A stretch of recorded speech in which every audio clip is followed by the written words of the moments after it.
welcome to Simple Lab Tech. Today I'll be talking to you about Jellyfin. Now, what is Jellyfin?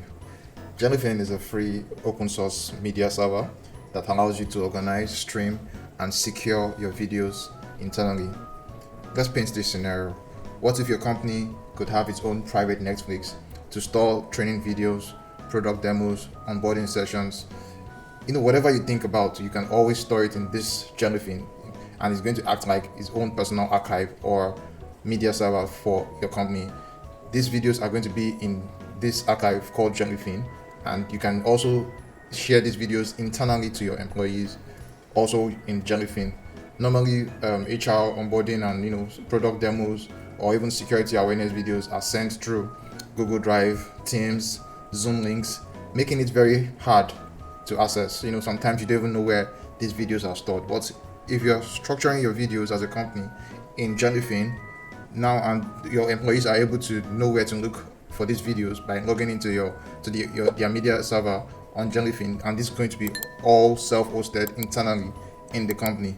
So it means none of your documents or videos are going out of your network, which is a great thing. So today I'm going to show you how to self-host Jellyfin and also share the assets internally with your company. So let's get right into it. I wrote a small tutorial guide on how to set this up on your own server. I'm using proxy virtualization, and I'm going to install or run Jellyfin using Docker. We will also add a movie to the library and expose it securely to the internet with Cloudflare tunnel. This way it is properly secured and there is no port forwarding. So let's get into it, guys.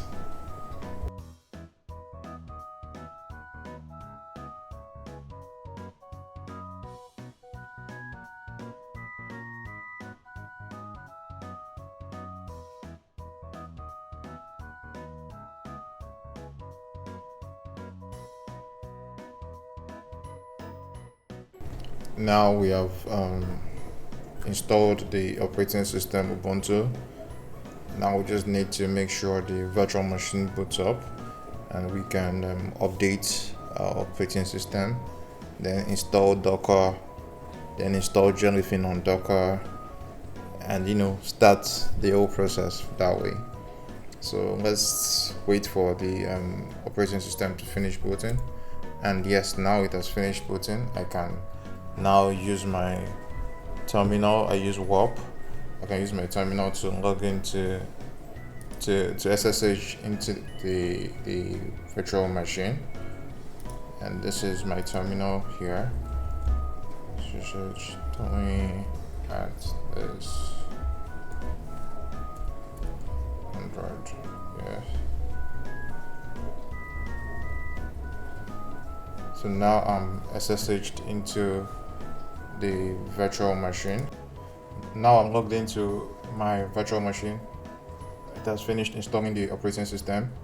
Now, according to the guide, we are in step 2, and step 2 says we have to install Docker and Docker Compose. So I'm just going to copy the commands from the tutorial and paste them in the command line.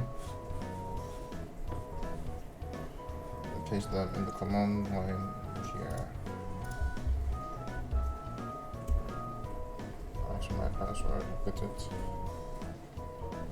I'm also going to update and upgrade to make sure I have the latest packages.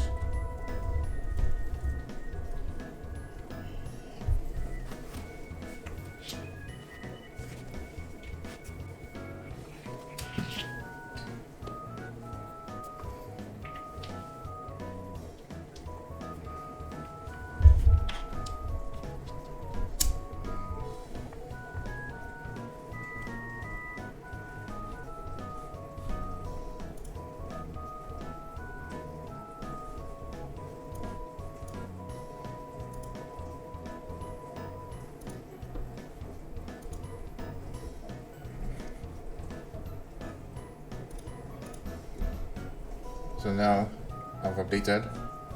Now I'm going to continue with the guide, and the guide says I'm now going to add the Docker GPG key. I'm just going to copy the command and paste it in my terminal and just press enter.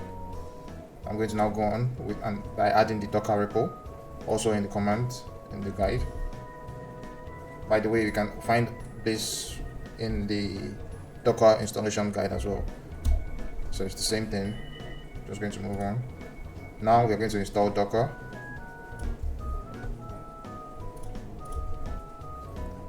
And now Docker is installing, so we give it some time for the installation to complete.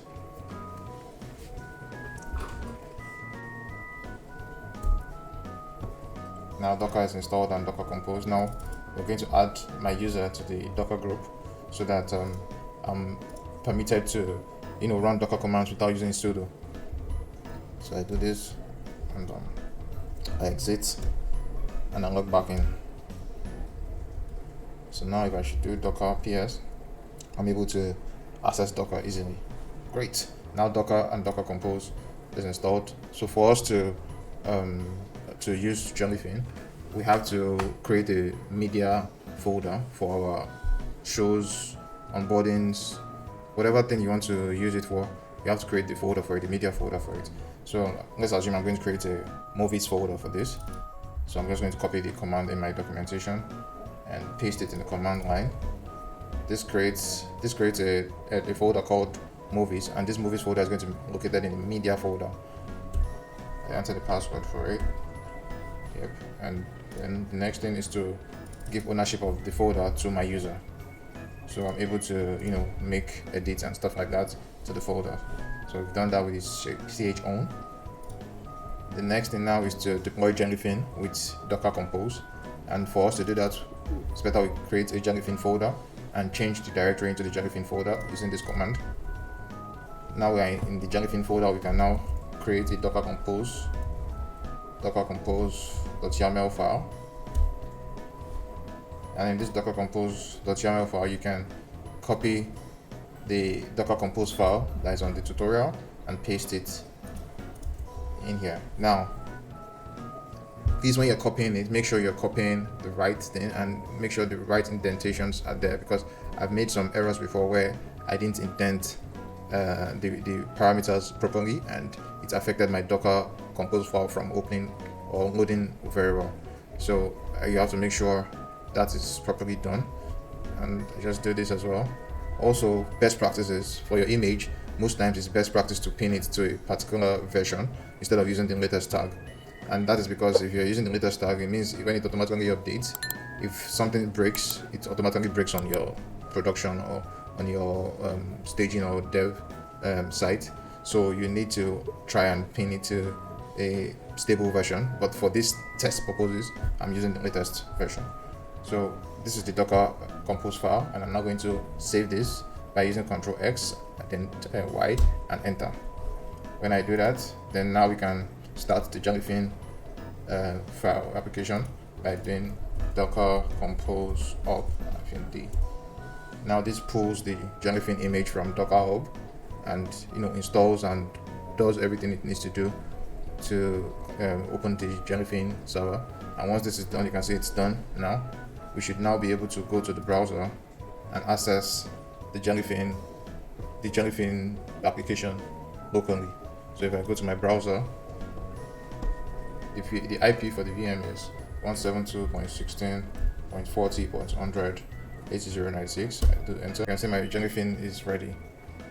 Jellyfin server is ready, so we can go through create the admin account, add the movies library, the media folder that we created. So you can click next. Username is advisable not to use root. You can use something else. Make sure you give a secure password.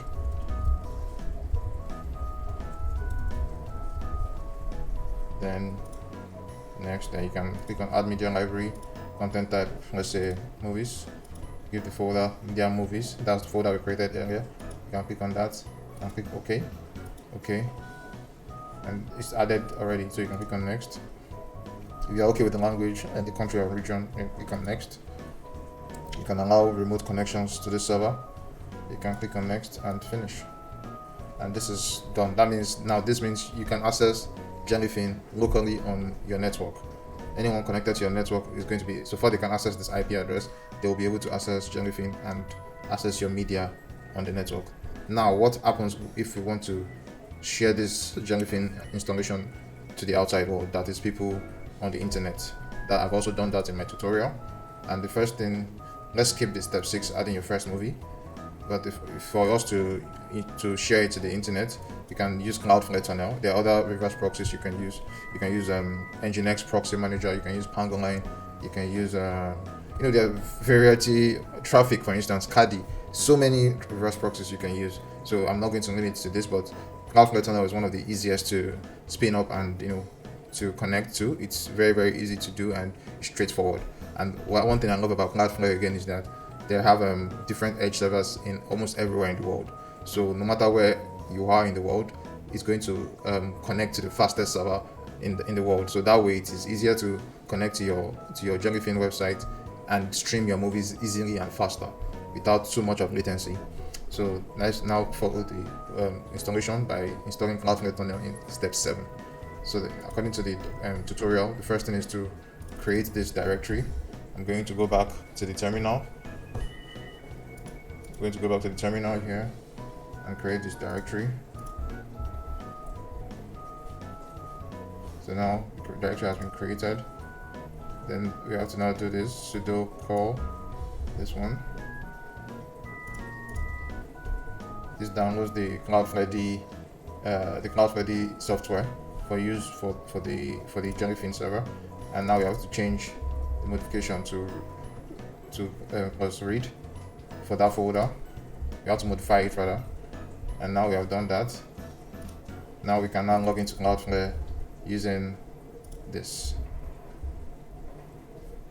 So once to give you a URL to log in with, click on that URL.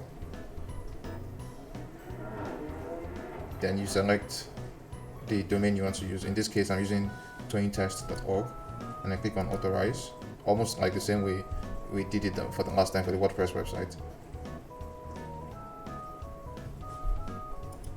You can see I clicked on authorize and this installed the tunnel. So once we do that, you can see we got the you have successfully logged in message and told us to copy the credentials to where it has been saved to. So after that is done, go back. You can now create a tunnel. So let's assume the name of this tunnel is going to be Jellyfin tunnel. So I'm going to go here, click this and paste this rather, and enter. This command creates a tunnel called Jellyfin tunnel in your Cloudflare account. And we need to log in to create this connection first. And make sure you copy the tunnel ID. In this case, it's the ID that ends with FB0. Make sure you copy it and keep it in a secure location, because you're going to always need it for our configuration. So I'm going to just copy this and save it somewhere. I can always access it later. Yeah, so I can access it there. So let's go back to the documentation. And the documentation says copy the credentials to the correct path. So sudo copy this. Make sure you replace the asterisk with the ID you just copied above, and the correct path you're copying to is etc Cloudflare D. So let's copy this command and go back to our terminal.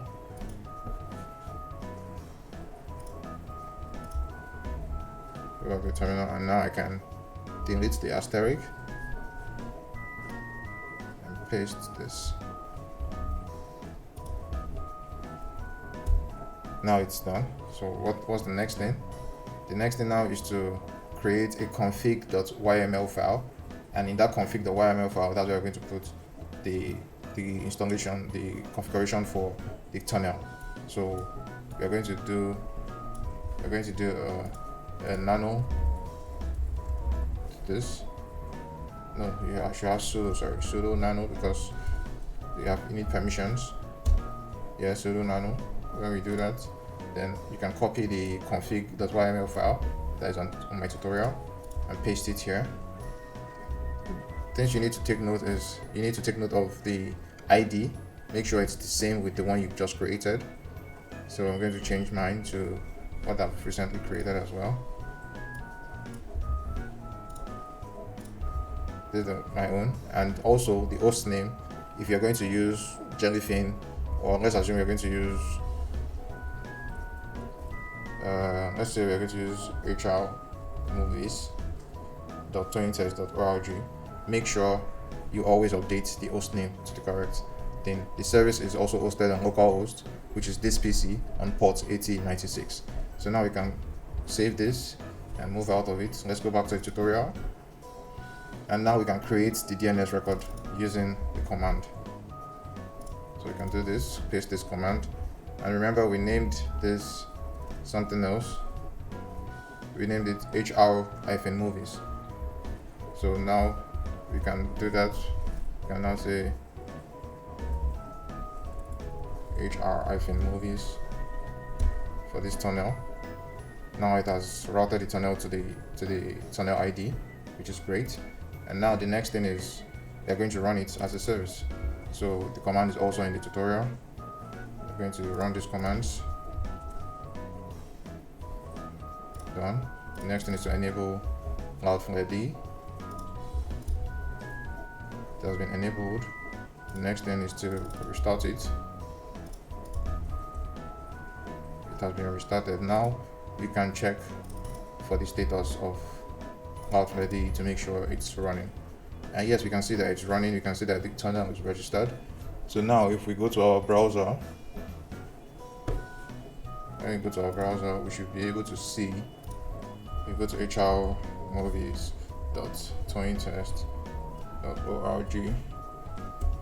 Now we can see that the website is going to our local server, and you can see it's also on a domain name, and you can see that it's also secured, that HTTPS. You can log in using the credentials you earlier created, and you can see I'm logged in. I can see the movies folder I created. So if I have a movie here, it will definitely work, and I'll be able to stream it on this. So this is how to create a media server for your company, for whatever use case you want to use it for. This is how to go about it. I hope I've been able to help you today. I hope today's guide was helpful and you were able to understand everything I've done. If you don't understand, you can always visit my tutorial to help you further. And if you still have questions, you can always comment under the video. Please don't forget to like, subscribe, so you can get many more self-hosted videos, texts, and tutorials from me. I hope to be better and keep on pushing more content out there for you guys. And let me know in the comment section, what do you want me to explain, what do you want me to host for you. I'll gladly do this and help you to understand whatever technology you want to use. Thank you so much for having me, and hope to see you again next time. Stay safe. Bye bye.